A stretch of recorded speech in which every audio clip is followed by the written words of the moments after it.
ইহুদিবাদীদের ঘায়েলে নতুন অস্ত্র নিয়েই কি যুদ্ধের মাঠে নেমে পড়েছে ইরান? যুক্তরাষ্ট্র কিংবা ইসরায়েলের সামরিক বহরে থাকা ১০০টি যুদ্ধবিমানকে টার্গেট করতে বিশেষ এক ধরনের সমরাস্ত্র যুদ্ধের ময়দানে মোতায়েন করেছে তেহরান, এমনটাই দাবি মার্কিনী সংবাদ মাধ্যমগুলোর। কিন্তু কি সেই অস্ত্র যা দিয়ে যুদ্ধের মাঠে উত্তাপ ছড়াচ্ছে ইরান? জানা গেছে যুক্তরাষ্ট্রের অন্তত ২টি অত্যাধুনিক যুদ্ধবিমানকে নিমিষেই ভূপাতিত করেছে ইরানের সামরিক বাহিনী, যাকে ঘিরে বেশ চিন্তিত মার্কিন প্রেসিডেন্ট ডোনাল্ড ট্রাম্প। মার্কিনী গোয়েন্দাদের দাবি, ইরানের মোট মিসাইলের ভান্ডারে এখনো ৫০% ক্ষেপণাস্ত্র মজুদ আছে। এদিকে যুদ্ধের ময়দানে মোতায়েন থাকা ইরানের নতুন অস্ত্রটি অনেকটাই রাশিয়ার এক বিশেষ সমরাস্ত্রের আদলে তৈরি। তাহলে কি চলমান যুদ্ধে ইরানের পক্ষে রাশিয়াও জড়িত রয়েছে?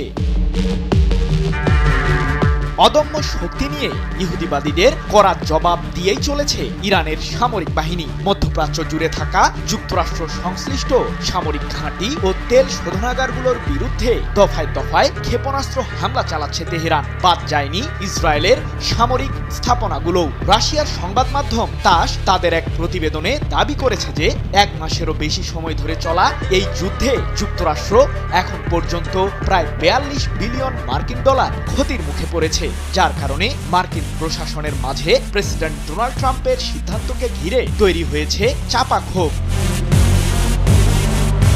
যুক্তরাষ্ট্রের এই ক্ষতির মাত্রা বেড়ে গেছে ইরানের আরেক সফলতায়। সম্প্রতি মার্কিন সামরিক বাহিনীর ২টি অত্যাধুনিক যুদ্ধবিমানকে ভূপাতিত করার দাবি করেছে তেহরান, যেগুলোর মধ্যে F-15E স্ট্রাইক ঈগল মডেলের যুদ্ধবিমানটি ইরানের দক্ষিণ পশ্চিমাঞ্চলে ইরাকের সীমান্তের কাছে ভূপাতিত হয়েছে। বিশ্লেষকদের ধারণা, এই যুদ্ধবিমানটির মূল্য প্রায় ৩১ বিলিয়ন মার্কিন ডলার। কিন্তু কিভাবে এই যুদ্ধবিমানগুলোকে ভূপাতিত করতে সফল হলো ইরান?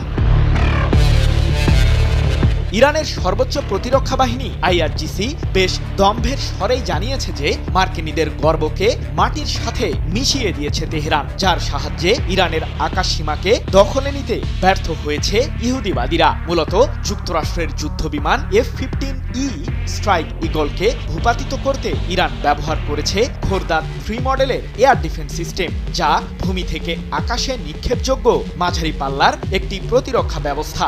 সম্প্রতি এক প্রতিবেদনে এমন তথ্যই জানিয়েছে মার্কিন সংবাদ মাধ্যম দ্য নিউ ইয়র্ক পোস্ট। প্রশ্ন হলো, কতটা শক্তিশালী ইরানের এই নতুন এয়ার ডিফেন্স সিস্টেমটি? JBS holdings